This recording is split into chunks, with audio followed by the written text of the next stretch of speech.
Time for what? Time for what? Experience in college. Time for reinforcement. Time for liftoff! Where nothing is impossible unless you think it is impossible. College. My college scholarship. Yes. Boom. College ran by real fast. You hung in with the best college. First time for everything. Well, what are you waiting for? What are you waiting for? Let's do this thing. Genius, let's do this thing! So welcome everyone to the show. We have a special guest. Happy and proud to say that I am a colleague of Jana Gaglietta, who has a vast training in various different areas, from liberal studies, emphasizing in education. She has not one but two credentials as a learning specialist, from mild to moderate to also moderate to severe. And she'll tell us a little bit more about that.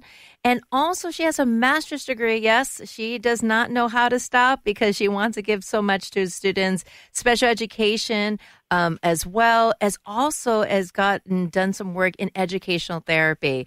Jana, welcome to the show. Hi, thank you so much for having me. So why don't we start off with what got you interested in this field? I mean, you really dug deep into this profession. What got you into this world of helping students who have, as some people would say, learning disabilities? I've heard other students call superpowers as well, too. Mm-hmm.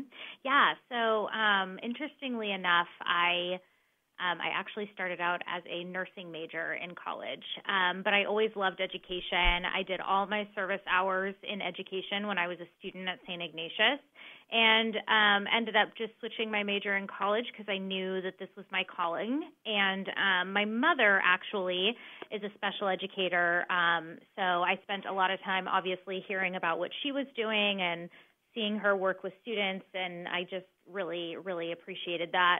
And I myself am diagnosed with ADHD, and I know how critical this kind of support is to student success. Now, you're right, because there's so many different learning styles out there. And so if I'm a parent or guardian or even a student, how do I figure out that I should maybe check out to see if I have a learning style that's not mainstream, that may need some extra support? I'm a firm believer in the old adage, knowledge is power. So anytime anyone has any questions about how they learn, why they do things a certain way, if they're struggling or hitting a roadblock, I always recommend reaching out to a professional to get more advice and more insight on what is going on, how they learn, and what they might need to succeed. Yeah, and so a lot of times, through the years, I'll hear students say, well, I'm just bad in math, right? Or I'm just a slow reader. But there's a lot more behind that, right? I think those are just easy things that people say, like, oh, I'm lazy, or I can't sit still. So a lot of times kids know something's not right, but it's sometimes the adults who tend to kind of like, no, everything's fine. Everything's fine, because, I'm definitely from that older generation where there's a negative stigma if you have a different learning style. Yes. And that definitely has improved quite a bit since I got into the field of education about 10 years ago, but it still exists. I work with teenagers right now, and every teenager just wants to fit in. They don't want to be judged, and they don't want to be different for any reason. So sometimes actually the stigma these days can fall more on the students. The students are feeling more pressured to fit in than the parents. So it kind of goes both ways. And so the process does involve breaking that down just a little bit and helping kids to understand that individuality, is just the way our world works, and it's no different for education.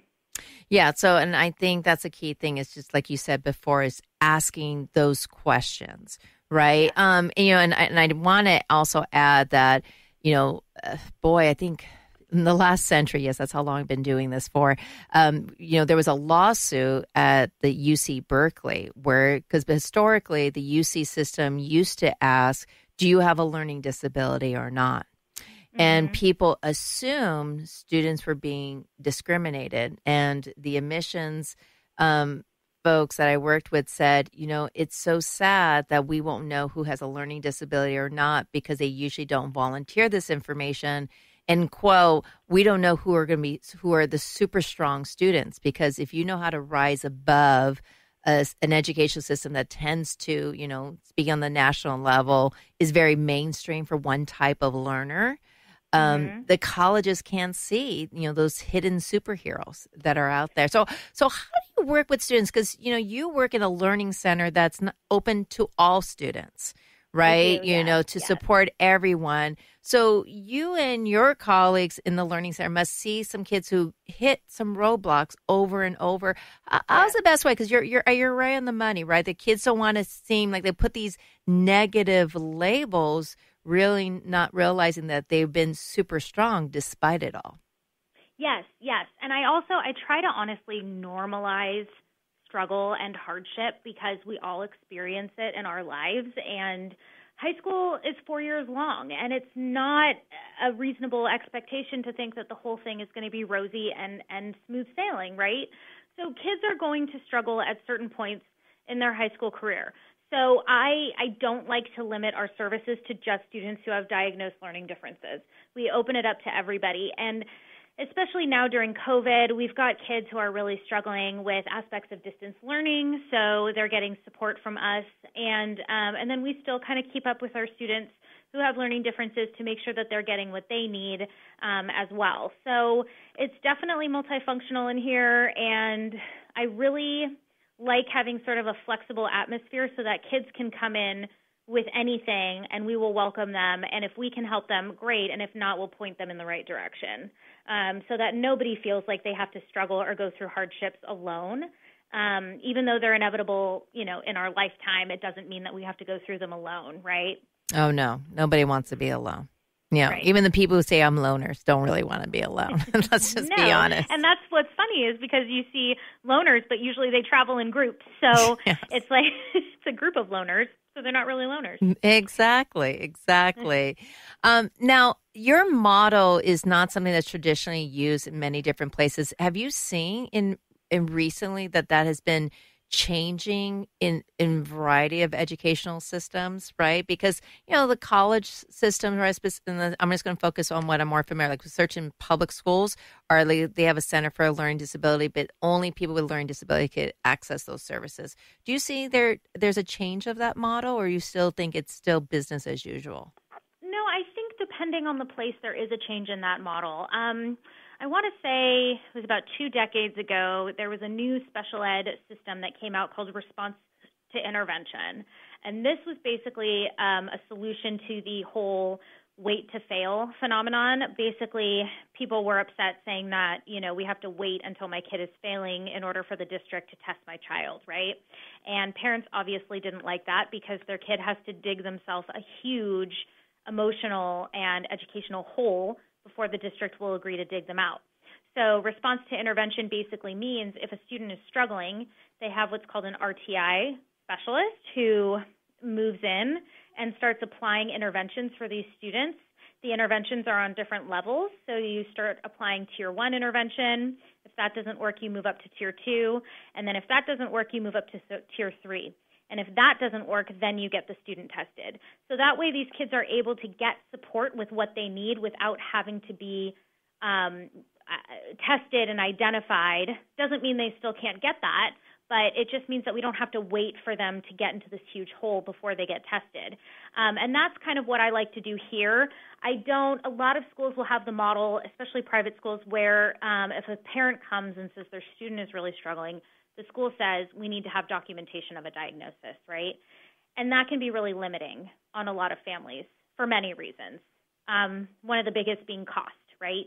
So instead, I like to bring them in, find out what's going on, and see if we can apply some interventions first and see how that works before, bringing testing into the picture. No, and I think that's really important, right? Because there may just be a struggle, right? Like maybe something was only taught a certain way, and you just need a different way of looking at it. It may not be, a disability on there. And I think that's really important. And I love that there is this new model, because for someone who's been, doing this for so long, you talk about the emotional struggle. Like, I have to fail in order for me to succeed. Like, failures could be a learning block, but it's struggle when you're trying to get into that high school or that college as well.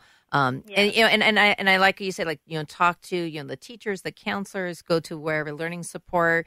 I know, like, here in the city, and you may know other resources too, like support for families with disabilities. There's a lot of resources that are free for families. Are there other ones that, for people who are just kind of thinking about it so they don't feel alone, that they should look at? Yeah, that's a really good question. I do think that the resources that you look for depend a lot on what questions you're trying to have answered and what you are trying to get support for. And I think the first place that I would start is having the parents, and you can find like little guides or pamphlets on the internet about this, but having the parents find one that can guide them through their rights. If their child is diagnosed with a disability, what their rights are and what they can get from the school district at no cost.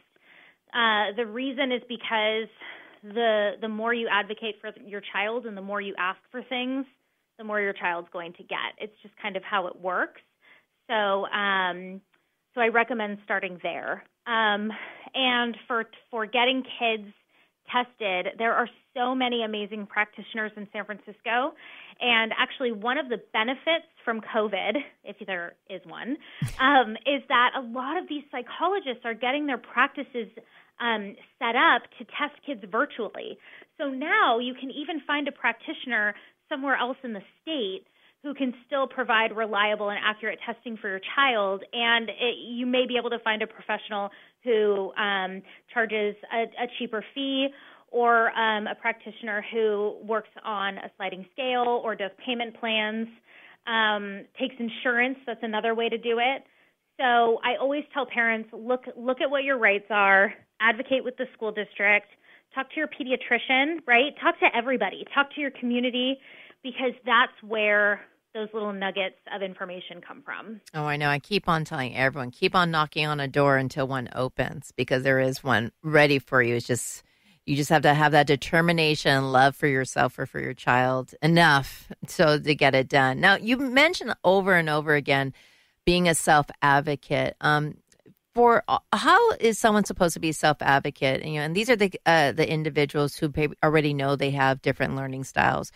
Sometimes I have some middle school families who apply, like, I don't want them to know they have a learning disability because they may not get accepted. To others, while they're a high schooler, right? It's a very different dynamic. To someone even applying to college, right? And continuing the support services that they may want to continue. Yeah. So the first part of that was self-advocacy. Self-advocacy is a skill. And we expect that different kids are going to have that skill to different levels depending on their age and their ability, right? And it is a skill that can be taught to the students. So that's something that I work with my kids on. I teach it directly and explicitly, and I also always start teaching it with where the student is at in that moment. So, for example, I had a student who did not advocate for herself at all. And it wasn't that she didn't know how to. She was very articulate and able to talk to the teachers very well, but she had some really negative experiences in the past, so she was fearful. So for that student, I would start off in a different place and use different strategies than a student who has a speech and language issue and just can't find the words to talk to the teachers, so they avoid it, right? So that's a really important thing to do. And then when the kids get to college, what I usually tell them to do when they're applying to colleges is to find the universities that they'd like to attend, and then look up on their website what their support services are like. And then once they find them, they need to take notes and information on those programs and ask questions about it when they go to these schools for, their on-campus tours and things like that. And make sure that they're interviewing those programs, because the student is also they're not just applying to a college, but that college is vying to get them to go to their school as well, right? So I think that's really empowering to try to interview these programs and find out which one is going to support the best, and kind of go from there. And then you can kind of submit all of that documentation once you're admitted to the school. Then you go into the center and find support. That's usually how it works.